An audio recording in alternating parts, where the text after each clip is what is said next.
Okay, good afternoon. We're here in the Welshpool studio of the Seventh-day Adventist Church of Western Australia. My name is Pastor Steve Goods.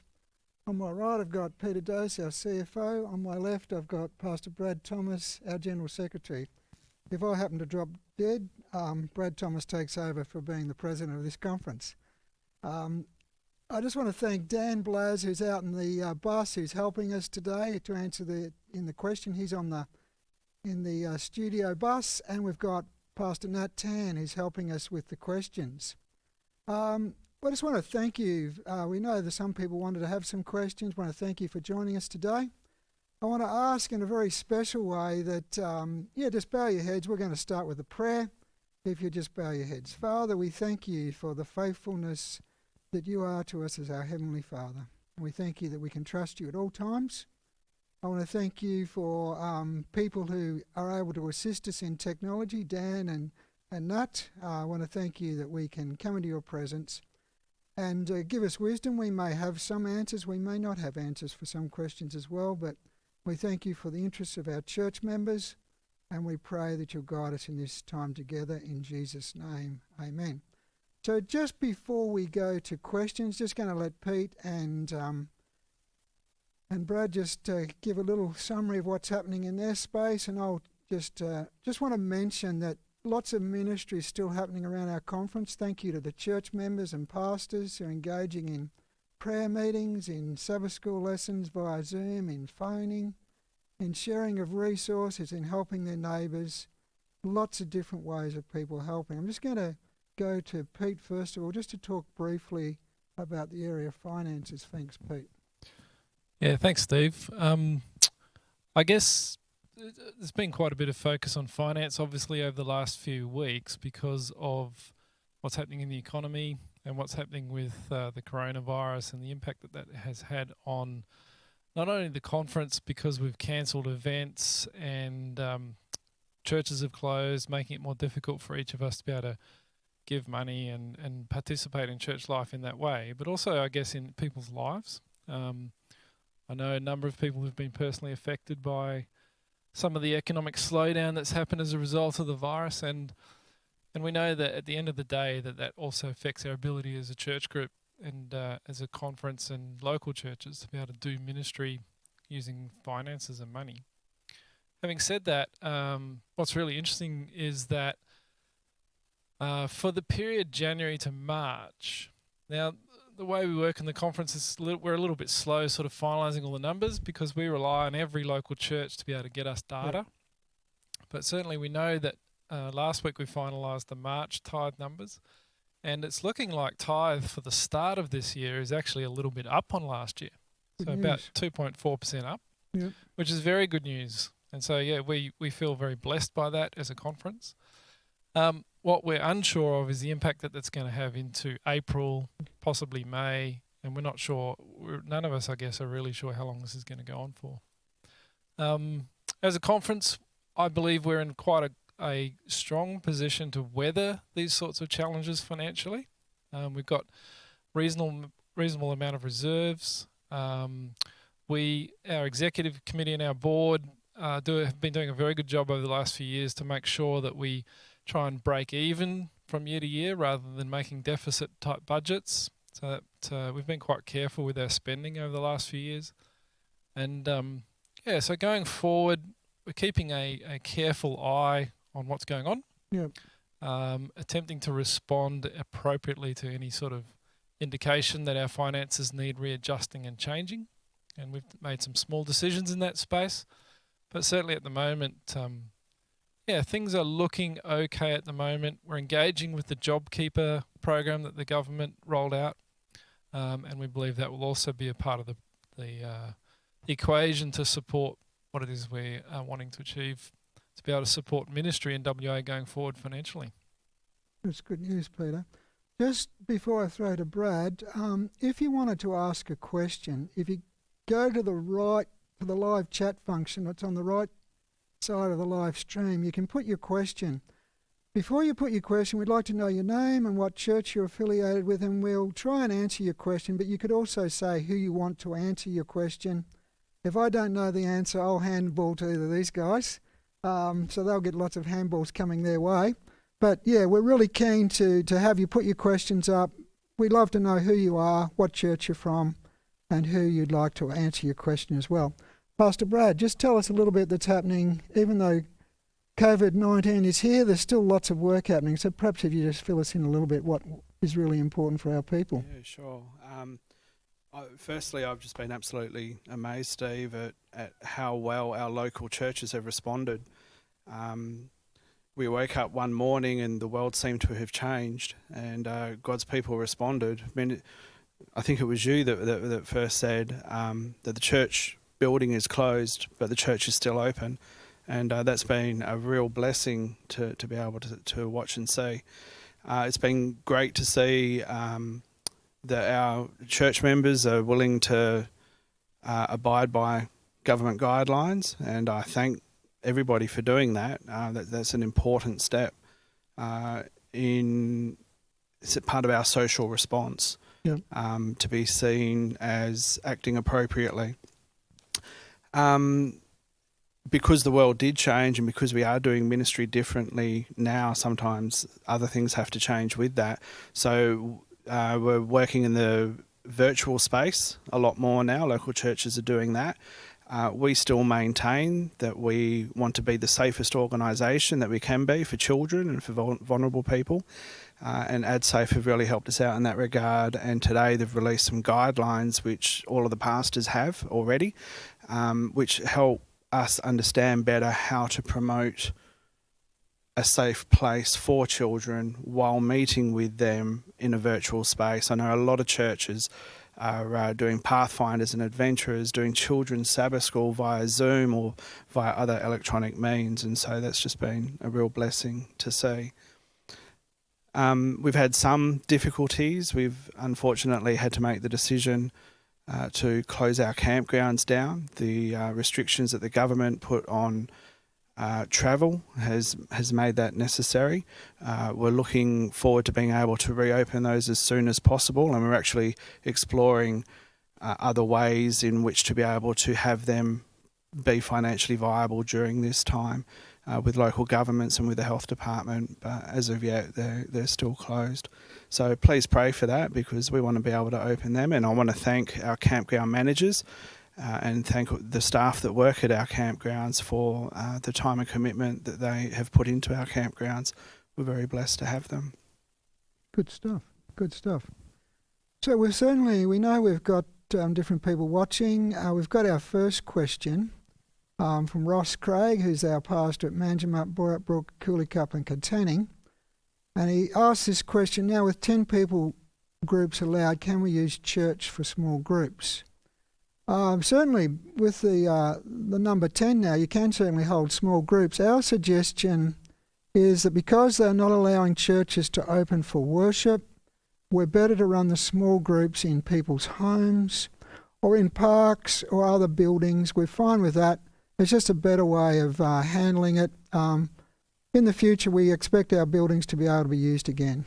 Steve, I was just going to say, we need to remember they haven't relaxed the social distancing rules. Exactly. So even if you do have a group of 10 people, you need to have a room that has at least 4 square metres of space per person. Exactly. So you need a 400 square metre space to have 10 people in. Yep, that's true. So it kind of only works outdoors or in very large spaces. Exactly. Yeah, so Very good point, Pete. 40 square metres, not 40 400. 40 square metres. Maths is not my strong suit. Certainly, you are able to have small groups. Yeah, you can meet in homes, and our advice is not to meet in churches at this stage because the restrictions still placed on using churches for public worship. You are able to broadcast, and we do have.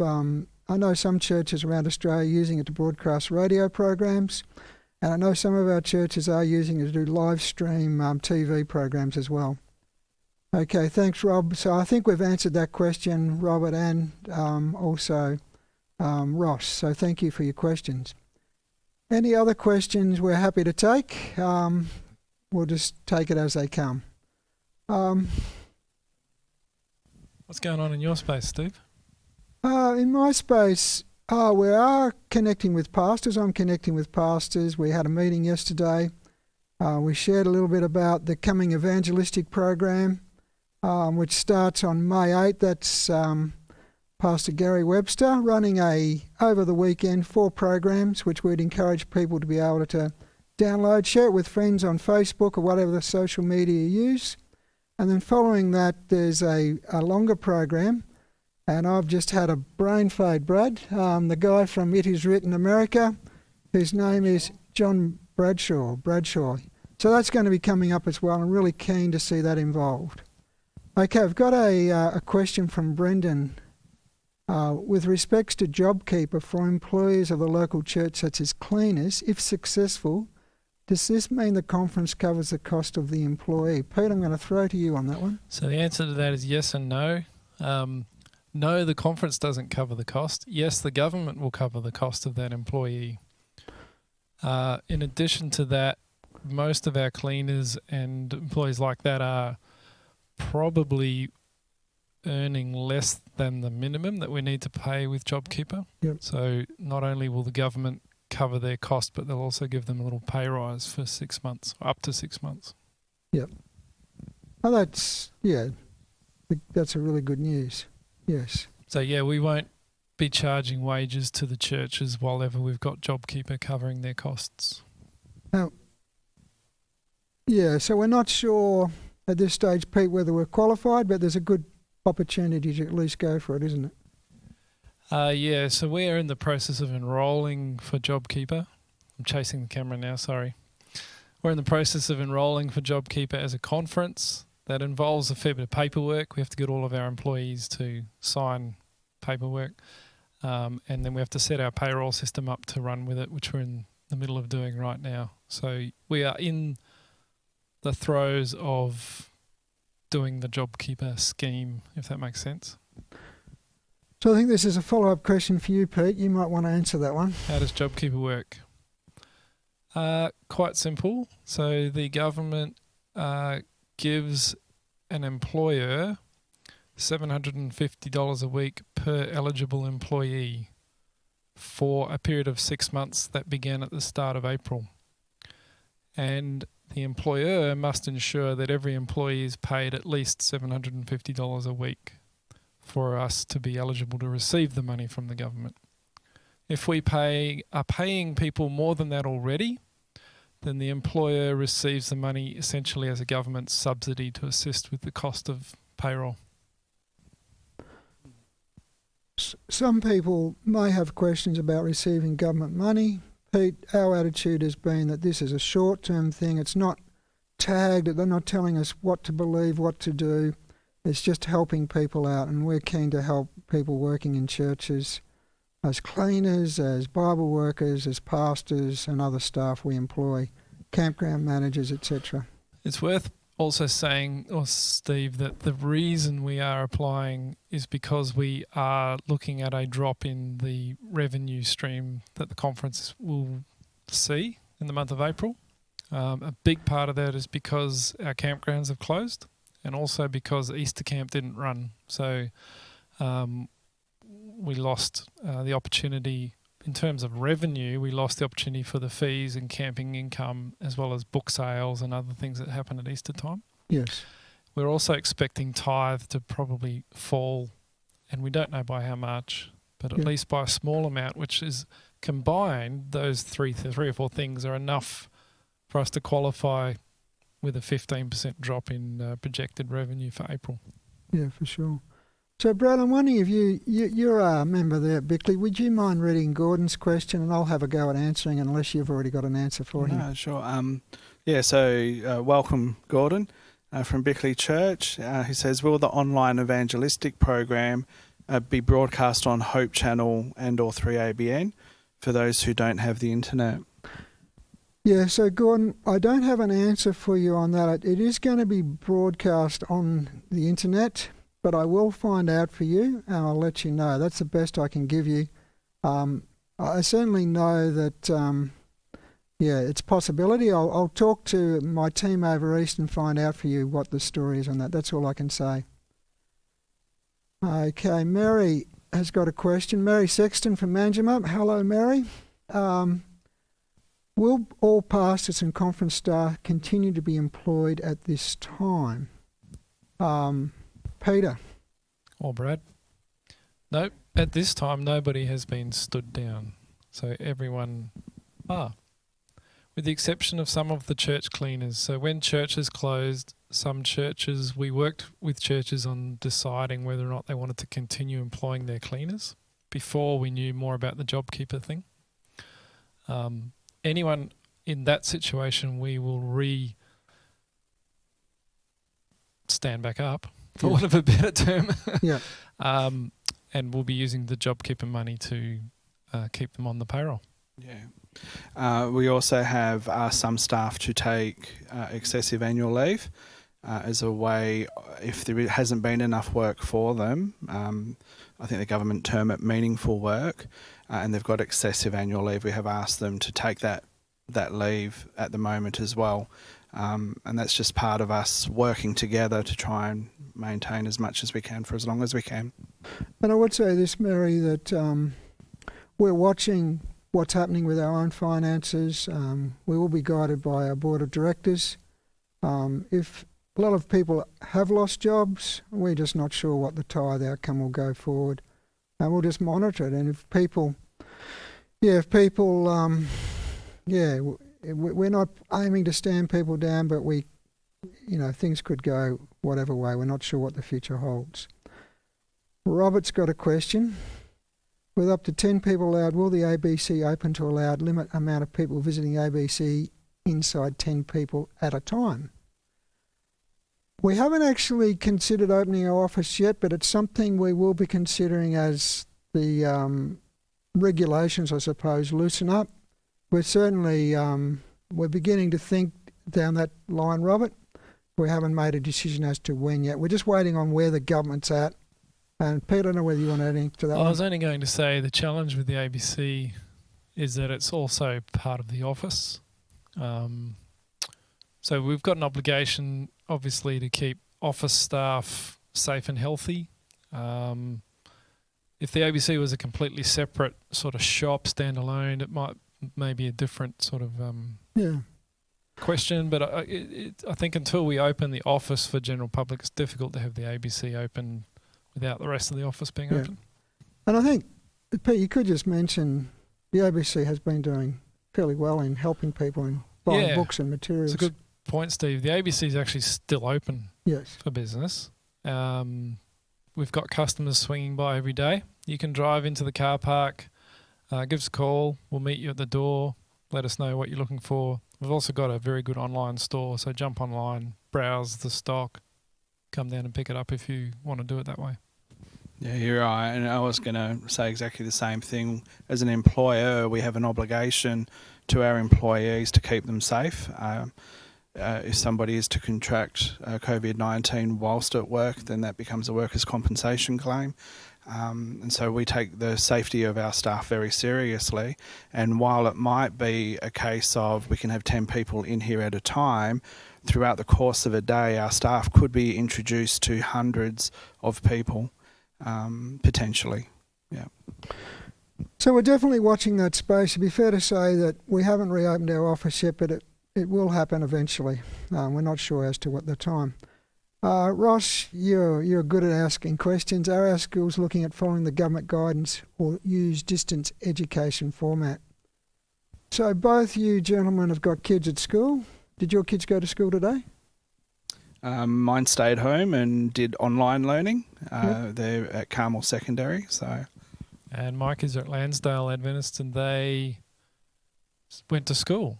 Yeah. So I think, as I understand it, Steve, the schools, and Ross, the schools are following the state government guidelines in terms of how we're operating this going forward at this point. Yeah, they're following the government guidelines. They're following recommendations from ASWA. They're taking it very seriously, which is a good thing. So I think it was around, I was talking to Rhonda today, our education director, around 70% of students were going to attend most of our schools. One of our schools is a little lower than that. So both options are open, distance education and also kids at school, and we'll just monitor that. And certainly I think it's for a 3-week period, isn't it? And then they relook at it. Yep. Okay, any other questions, Nat? Nat's doing a lot of hard work here. Okay, our volunteers covered by workers' comp. We have a food pantry at Manjimup with 9 SDA volunteers. Whoa. Ross, I'm going to go to you, Brad. You know more about workers' comp than me. But I might not know the answer to this question. I might have to get back to you on that one, Ross. The reason for that is that workers' compensation has different legislation depending on which state you're in.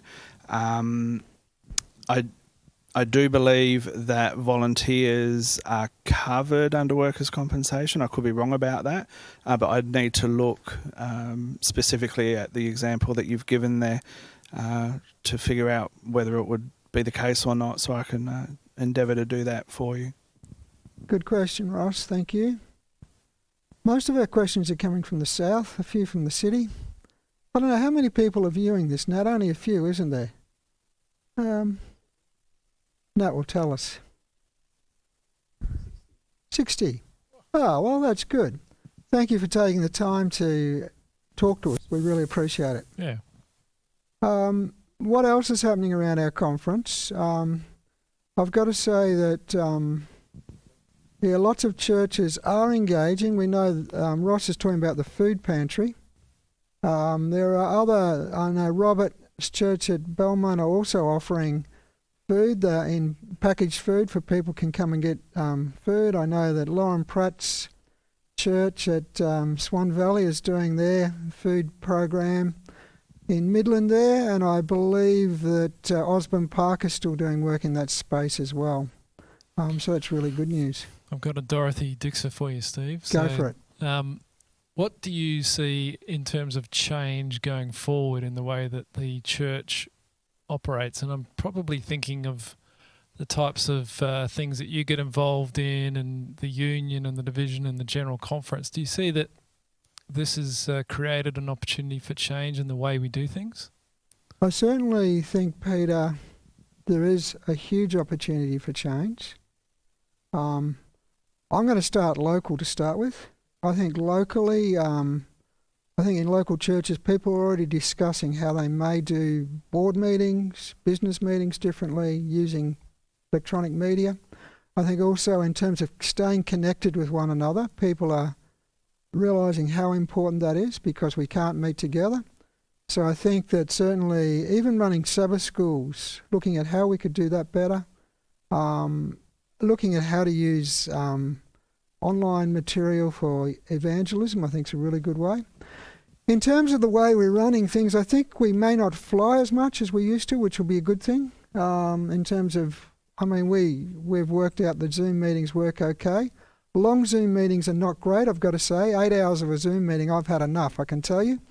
And I think also we're beginning to realise, like the General Conference next year, for example, are reducing drastically the way they're going to run a General Conference. So no big stadiums anymore, it's just down to delegates. So we're realising we need to look at how we're spending our money, which I think is a really good idea. And certainly even the local union session, they've already considered that. They're trying to cut down the costs of those sorts of events. And the union session, which was meant to be this year, may be delayed till next year as the SPD and General Conference. So we're just looking at how we interact with one another and using online material especially. Do you think that'll have an impact on our conference session next year? Good question. I don't think so. There are lots of conference sessions this year going to be pushed to next year, so there's going to be heaps of sessions. I think they're still considering that our session will happen providing COVID-19 restrictions are lifted by then. I'm counting that they will be, Peter.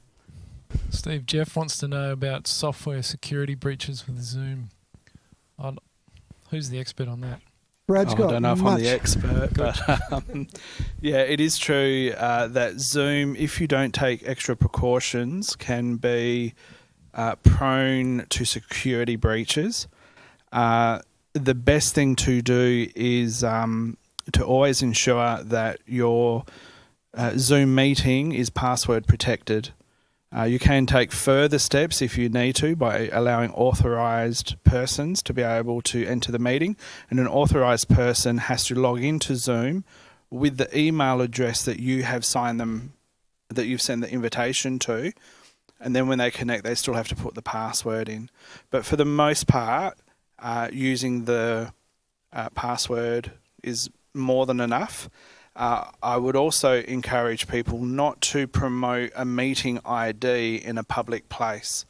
If you're running an event on Zoom, don't put it on Facebook. Here's the meeting ID and password. Don't put, here's a meeting ID, but rather put a contact there, an email address that people can contact and can then be given the invitation information. The other thing that you can do as well is in Zoom, there is the ability to use waiting rooms, and when people join, they enter into the waiting room, and then the host has to invite them into the meeting, and that way you're not getting any unsolicited people in there, because unfortunately there are people in this world who take pleasure in, they're calling it Zoom bombing, inappropriate content while people are having a meeting. So it is true that it is prone to insecurities, but you can very easily mitigate that risk. Yeah, there's a question, Moses, from Singapore. This is Nat Tan's home territory. Welcome from Singapore. The WA live broadcasts on Sabbaths have attracted hundreds of viewers. Are there some thoughts to continue these broadcasts regularly post-COVID as an outreach church? That thought hadn't crossed my mind. We could give it consideration. Certainly, I think a number of our churches have started doing live streaming. We would be encouraging more of our churches to use that as a way of connecting with others. Usually, our pastors and team here are out working across the conference. But yeah, it's certainly worth a question. Pete. Yeah, because we kind of want local churches to be the main source of outreach activity, don't we? Yeah. We don't want to see the conference become a parachurch or anything. No, we're really, and some of our churches are running really effective programs, and we thank them for their good work in that space. We don't want to be seen as the church. We realise how important local churches are. So that's a really good point, Pete. It's really good to see that somebody's really... Yeah. And I know that there are lots of people out there who have really appreciated what the conference is doing at this time by putting on that Sabbath service. So, yeah, that's good. A question from Robert, Pastor Robert Stankovic. With the time it takes to prepare for big camp, what is the likelihood that we'll have a normal Easter camp next year? Or will we run it differently to how we always have run it? I am hoping and praying that we'll run a normal Easter camp next year. That's my thought. I missed Easter camp, Steve. I missed it. I do too. I'm actually a big fan of Easter camp, and yeah, there may be some adjustments we need to make. We can't predict too far into the future, but our plan is certainly to run a normal Easter camp. That's our desire. Thanks, Rob. South Australia did run an online camp this year, and they got lots of viewers too, I've got to say. We ran a very limited program. Any other thoughts, questions from inside here? Pete, you've got any? I was going to say, Brad, how has this whole situation changed the workload in your office, in your space, do you reckon? Really hard for me to answer that question, Pete. I came into this role 1st of January, and so for me it's kind of always been a particular way almost. Yeah. I know I've been really busy. Not only am I the General Secretary, but also HR manager for the conference, and so I take that quite seriously. Our employees are very heavily on my heart. I want to do the best for them. That takes a lot of time, a lot of involvement, so yeah. Do you reckon it's easier or harder to secretary a board meeting or some of the other meetings that we run with the whole technology thing going on? I think it works well. I'm mindful of the fact that I have to have an awful lot of screen real estate in front of me in order to be able to run the many platforms for that to happen. So as administration, we use a software package called Convene, or an online portal, which delivers the meeting packs to all of the directors. So I'm running that while I'm running Zoom meetings and running other programs to take minutes and all of that. So I think if you've got the technology, it's okay and it works well. I think it's great because a lot of our directors, some of our directors, travel vast distances to come to our meetings. And so I think it's really good for them to be able to stay at home and still connect in the meeting. The question from Ross, with local churches being encouraged to take the lead with live streaming after this time, will there be any way smaller churches can get assistance with the cost of setting up for live streaming? That's a really good question. One of the things that we're certainly looking at is how we can help local churches. We realise how important local churches are, and in this time we want to make sure our people are really supportive of tithes, and we want to make sure also offerings are supportive of local churches. We'd need to look at the costs of that. I wouldn't even have any idea how much it costs to set up for live streaming, but certainly we'd be open if a church was going to say, hey, we're going to do this regularly, we're going to use it to care for our people and use it for evangelism. We'd be really open to seeing how we could use tithe reversion funds for those sorts of resources as well. I think it's a good idea. I can say, Steve, that for us as a conference, looking to support 4,000 to 5,000 people in the audience, the cost from CCLI for a live stream license is approximately $500. So it's not too exhaustive. And I believe as the number comes down, that figure, the number of participants or audience that you're catering for, as that comes down, the cost would reduce as well. So it might be more affordable than most people might think. Steve, do you think, I guess one of the attractions for the conference live stream has been that it's a different speaker every week. There's been some variety in the musicians and things like that. I'm sort of thinking on the fly, I guess, but how do you do it in such a way at a local church that you keep that level of interest and variety going? I wonder if there's a space to sort of pick the best of over time, move from church to church, which one takes on the live stream, almost like, I don't know, what do they call them? I'm not up with social media, but how you can do a takeover of a social media account, that sort of thing, where we could get local churches taking over the live stream from week to week. I don't know. Yeah, I think I know the guys, David in Meekatharra has told me in the past that having a regular live stream would really be helpful for some of our smaller congregations. And yeah, maybe if we could have something like that. Not everyone's interested in doing it, but certainly to have that available as a resource to other churches could be really valuable, I know. Yeah. Bickley, this is Gordon. I'm going to let you handle this one. Brad? Hi again, Gordon. Gordon asked Sabbath schools and pathfinders via Zoom or in children's homes with parents rather than in church facilities. Are 2 adults still needed with each presenter? That is still the case, Gordon, with the guidelines that EdSafe have given us today. The principles are still the same. We don't want any one adult in a room, whether that's a virtual room or a physical room, on their own with children. Always like to have 2 adults. That can be 2 leaders from the church, or it might be 1 leader from the church, the Sabbath school leader plus the parent of the child. But then you would need a parent for each child because it's a separate space. I'm also mindful of the recommendation that we don't, in the physical world, we wouldn't consider going into a child's bedroom or in a private place to have a Bible study or to have Sabbath school. And the same is true. We ask parents to ensure that the child is in a public place in their room where the adult can hear what's going on and that everything is... So in the lounge room or in the kitchen dining area, that'd be a good space. Yep, makes sense. Okay. Robert's come back to his Easter camp question. Usually we book speakers up to 2 years in advance.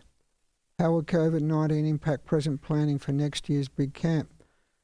So the person I had invited to become our speaker for Easter camp this year, I cancelled him before Easter camp, and he sent an email saying, Andrews University, we're going to cancel him anyway. So I have booked, and I've forgotten his name. That's terrible. But I have booked him already, so he's going to come in for next year, and I know that the other speakers, we've talked with the youth guys. So we're trying to make sure we do have our speakers booked up. So Steve, did we have speakers booked for next year as well already, or were we still working on that? We were still working on that. So we try to be, I was trying to have the speakers for next year booked before this year's Easter camp. Yeah. Then when things turned haywire, I just cancelled all that, and I went for the guy. So it wasn't too hard to slot this year's speaker into next year's slot. He was very open to it. Yeah. He was very open to it. I do know that the youth speaker and the teen speaker for this year have already been booked for next year as well, and they're quite looking forward to coming out. Yeah, I'm not sure of 25 plus. We had Brendan Pratt coming. So, that could be one we need to look at. So, certainly. Okay, Mary, manage them up. Are there any Zoom Sabbath school meetings for children with a parent with them? Do you think, is she asking, is there any other church that they could hook in with? Or is it a different sort of question than that? I see several possibilities. Mary, if you're asking if there's any being run by the conference, there isn't any at the moment. For children? For children. Right. There are local churches running Sabbath school. I'm a member at Bickley, so I can say that occasionally there are some being run there. It might be a way to hook in if your local church isn't doing it. And there may be others as well. It might be worth us putting out. My local church plant, we run a Sabbath school Bible games session with the kids every Sabbath at the moment, and they'd be happy for visitors to join them from elsewhere. I guess, Maybe we can ask the pastors to give us a list of their churches that are it's a good idea. Offering Sabbath school for children via Zoom, and that maybe we can then have that here at the conference office for people to ring through and ask which ones are available, perhaps. Yeah, I know some churches have allowed other people to come in, but it's been more of a haphazard. So it's a good suggestion. I'm going to grab Moses' question here about older members not being able to access Zoom to join in with Sabbath school classes. If your person setting up your Zoom meetings is sort of careful with how they set it up, you can make sure you tell Zoom that you're in Perth or that you're in Australia, and people can actually just ring a number. So on the Zoom invite, there's actually also a phone number. So you can actually join just using a telephone. You won't see anything, but you will be able to hear and speak in the meeting. So an older person, if they had a phone, could actually just dial the phone number. It's a local West Australian number, and they could participate in the Bible study that way. That's a really good suggestion.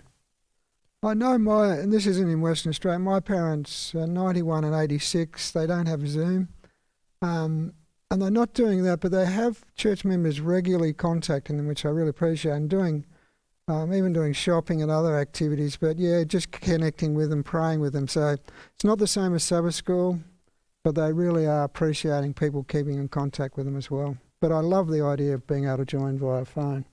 I also think there's the opportunity there for local churches to get involved, and maybe if there are people in the local church who are aware of people who are unable to connect, maybe ask a couple of youth to go around now that the restrictions have been relaxed a little bit and help go around and set it up for them. Once you get to see how it works, as simple as clicking a link in an email, if you're set up appropriately, shouldn't be too difficult if you've got the equipment to be able to do it.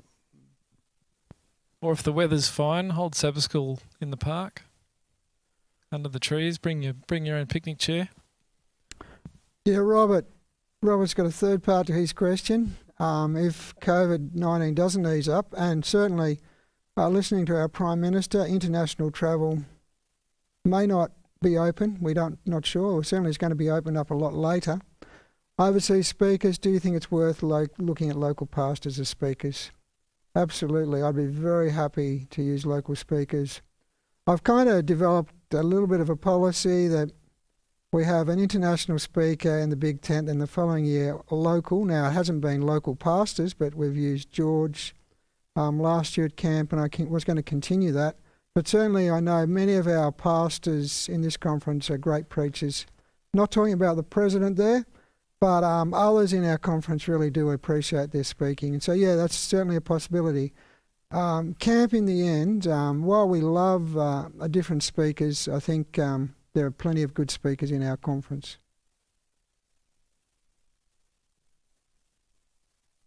Is that it? We're ready to rock. Time's not up yet? Okay. Yeah. What else was I going to tell you? We have got a number of our pastors who, because of their districts, they're not able to travel freely. So, Brad, we've been able to help them move around their district with... How did you do that? I'm wondering if you can explain. So travel has been restricted within regions. Some of our pastors have to travel through many regions in order to be able to minister effectively in their area. Some of our pastors, especially up north and down south, are covering vast distances. So the government allows us as an employer to write a letter explaining that this person is travelling for essential work. And we go as far as to list the regions that we need them to be able to work in. And for the most part, that works really quite well. If they get pulled over by the police or come to a checkpoint, they're let through with that letter. Thanks for that, Brad. I've actually put something on my phone. Not everyone would agree with me on this. I've decided, and I've downloaded the COVID Safe app, so that if my wife did it, we thought it was something we could do, because the government wants to be able to trace if people have been in connection with someone who has COVID. I'm not into conspiracy theories. Could things go wrong? I'm not sure. I think the government's done everything it can to stop things going wrong. I'd encourage you to at least give it some consideration. I'm not worried if people want to come in and arrest me. I don't think there's much they can arrest me on, but that's all I'm going to say. I think that it is a safe thing to do. People could hack into my phone, perhaps, I'm not sure. I haven't seen that sort of... I think very good safeguards at this stage. Something to consider. It's not compulsory, but something worth thinking about. Heather, I'm not sure where you're from, Heather, but welcome. How do you think the church after COVID-19 will return to normal as we knew it before? Can I say that I hope it doesn't return to normal? I hope this has been a wake-up call to us. Because normal isn't necessarily good. How we can do church better. And that's what I'd ask you to begin talking amongst yourselves, talk to your pastors, to your elders. How can we do church better? How can we more focused on mission? How can we care for one another better? How can we consider connecting with our community? Those are some of the things we need to think about. what sort of things would we change? We don't need to be scared of change. We're not talking about changing what we believe, but how we do things. How can we do it better? So I'd love to see, churches really engaging in serious conversation. We've had reports of people engaging in more prayer meeting than ever has happened. More people engaging in prayer meeting via Zoom and via phone. How could we make prayer meeting more interactive? Niku's tried to demonstrate here how we can make Sabbath school more interactive as well. So different ways of doing things. Gordon, let's go to you. If you want to look after that for us, please, Brad. I'm keep flowing to you. Poor Gordon's probably had enough of me by now. For overseas camp speakers, why not get them to present their meetings via Zoom or YouTube if they can't come next year? Oh, I'm happy to answer that one. Go for it. I actually think we are social people. I think God created us to live in relationship. Yep. And a big part, for me anyway, of relationship is being with someone in the same physical space. I don't know about you, Steve, but you mentioned, long Zoom meetings. You can only do it for so long. And one of the beauties of having a person come into our space and talk with us and share with us, and then you get to bump into them after the meetings, is it just can't be replicated online. That's my feeling. I get, we do it if we have to, but I still think person to person is always good. Yeah, I'd agree with you. I think, Gordon, if we can't run camp next year, we would definitely look at doing something online. But I think people love mixing and meeting with the speakers, and I know the speakers really enjoy it too. There's something about that level of interaction. But it's a really good suggestion. Okay.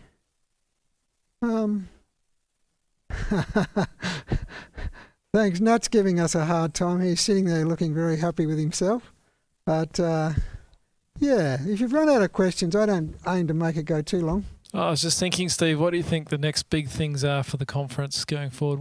What are we working on looking forward and into the future? Sort of trying to look just beyond the virus issue. Looking beyond the virus issue, there's a couple of things we started earlier this year, and I'd love to see those things ramp up even more. We've called it Thriving Churches, helping local churches to really engage in the spiritual connection they're making with God and mission. We started that process with Manjimup, Osborne Park, Hope Spring, Geraldton. Who have I missed? FIF, I think. That was Abby's group, Hope Spring. Anyway, how could I forget Albany? Yeah, Albany Church. We'd love to see that continue, and also the growing together, which is cross-generational, working together, trusting younger people, but also younger people and older people connecting together. I think that's really important. And I think Brad mentioned before, some churches are already doing that really well.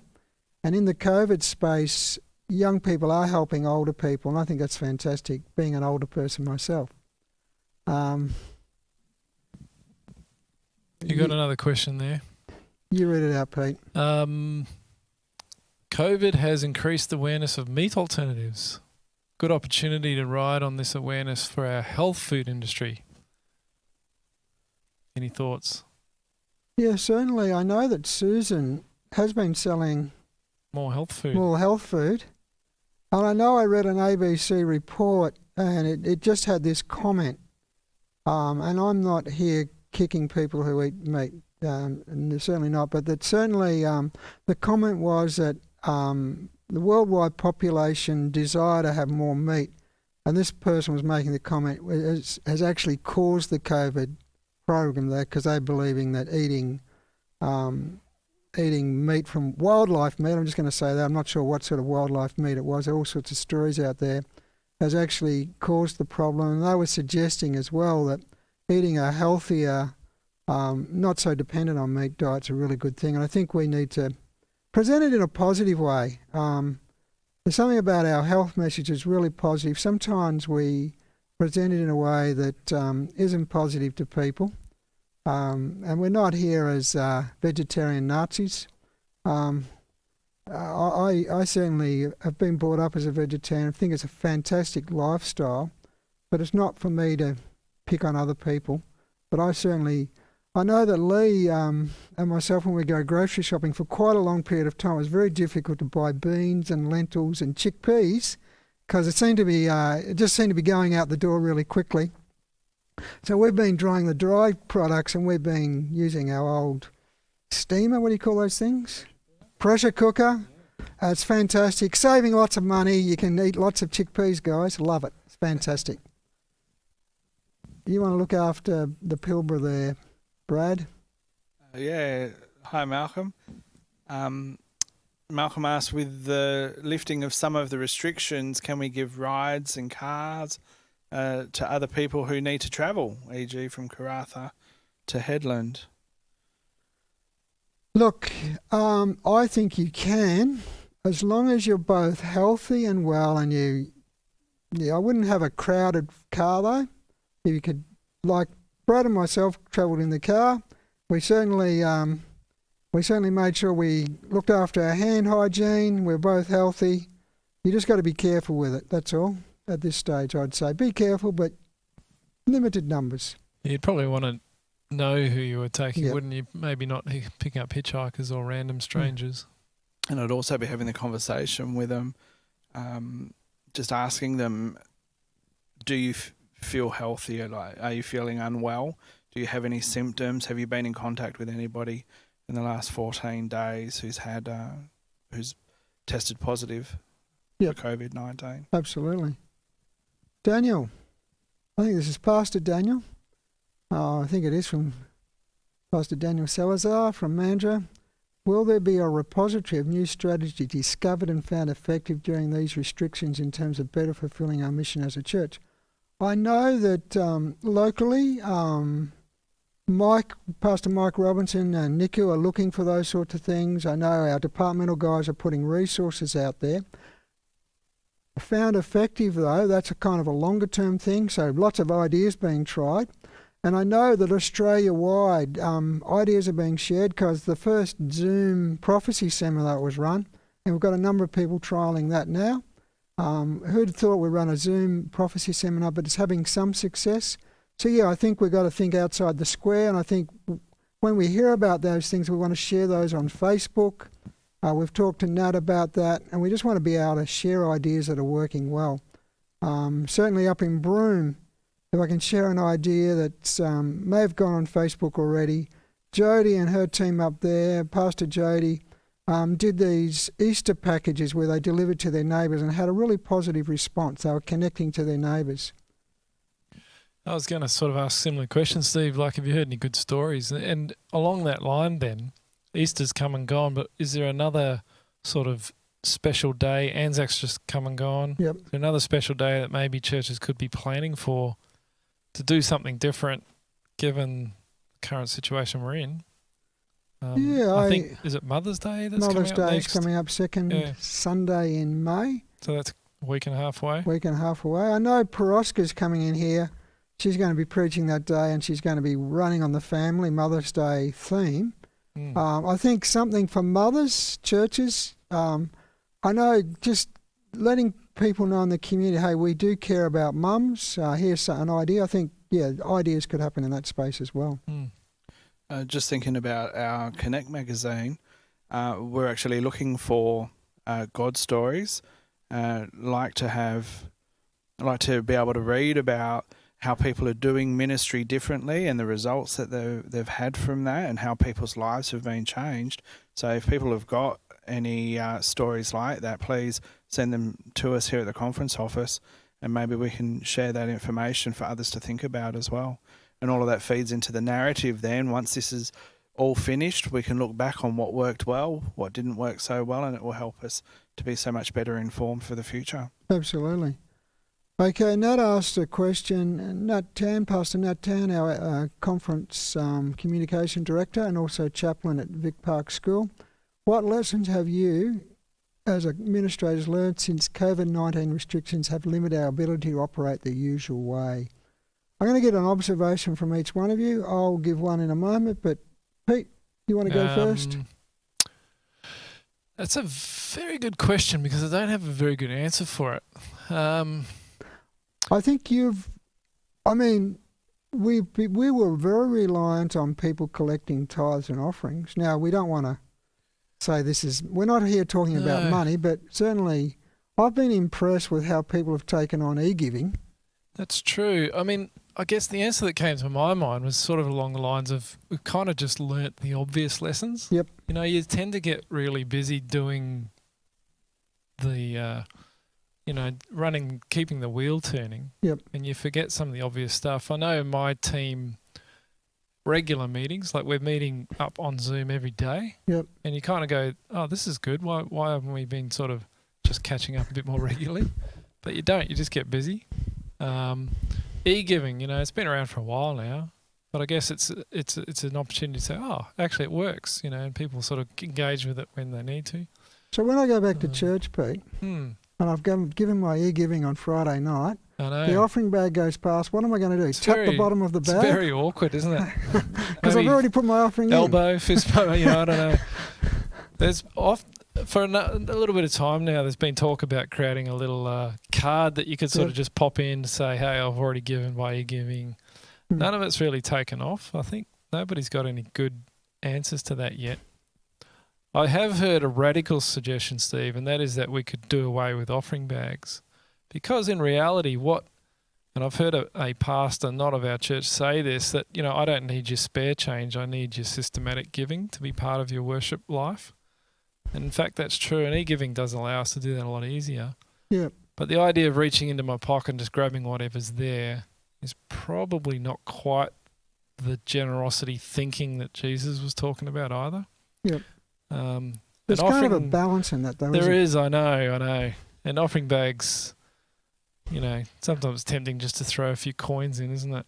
We don't want to knock the widow's mite. But no, that's true. But at least e-giving gives you that chance, like you say, on a Friday night or a midweek to sit down and go, okay, what am I going to give? Or even to set up recurring donations. Exactly. So some of that. One of the things, I suppose, Nat, that it's taught me, because I'm actually missing the connections with people. I think that, the value that I kind of gave lip service to in some ways, the value of connecting with people. And I have missed going out, travelling around churches. But just connecting, worshipping. I do love worship in a group of people. As administrators, I suppose just the importance of what happens week by week in our local churches, how important that is. It's been just highlighted for me again. And the good work that so many volunteers have been doing. Just been really impressed with people. I know pastors have been doing, but lots of volunteers delivering things to people who are shutting their homes, can't get out. Just shows me how important volunteers are in our church. I don't know, Brad, if you've got anything to add. I've always been of the opinion that policies are there to serve the people, and I'm like you, Steve. I'm missing the people connection.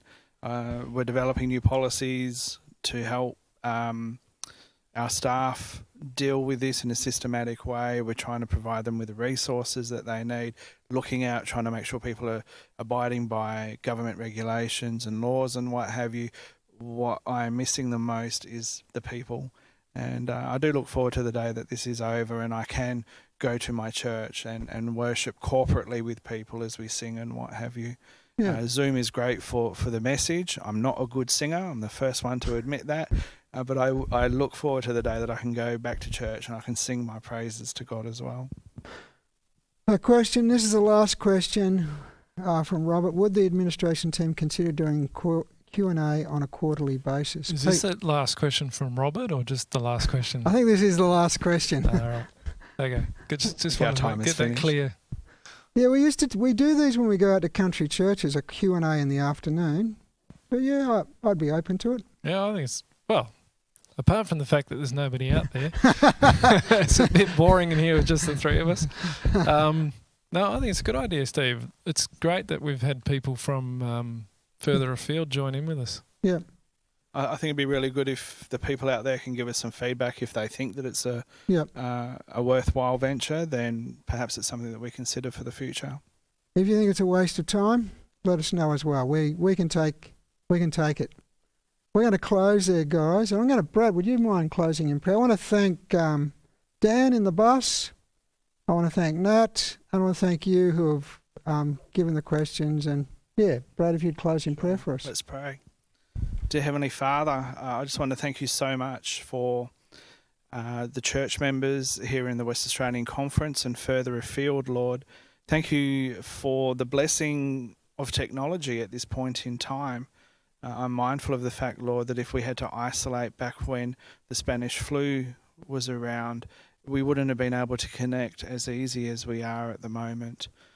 Lord, I want to thank you that despite all the things that are happening, as busy as life is, as many changes as there are in life at the moment, that you are still our sovereign God. And I thank you for the opportunity to rise in the morning and to worship you in prayer. And just so grateful that your love and your compassion and your mercy are there for us day by day. Father, as we sign off now from this virtual space, we just ask that you please be with everybody who's joined us this evening. And we ask for your continued blessing. In Jesus' name, amen. Amen. Thank you, everyone.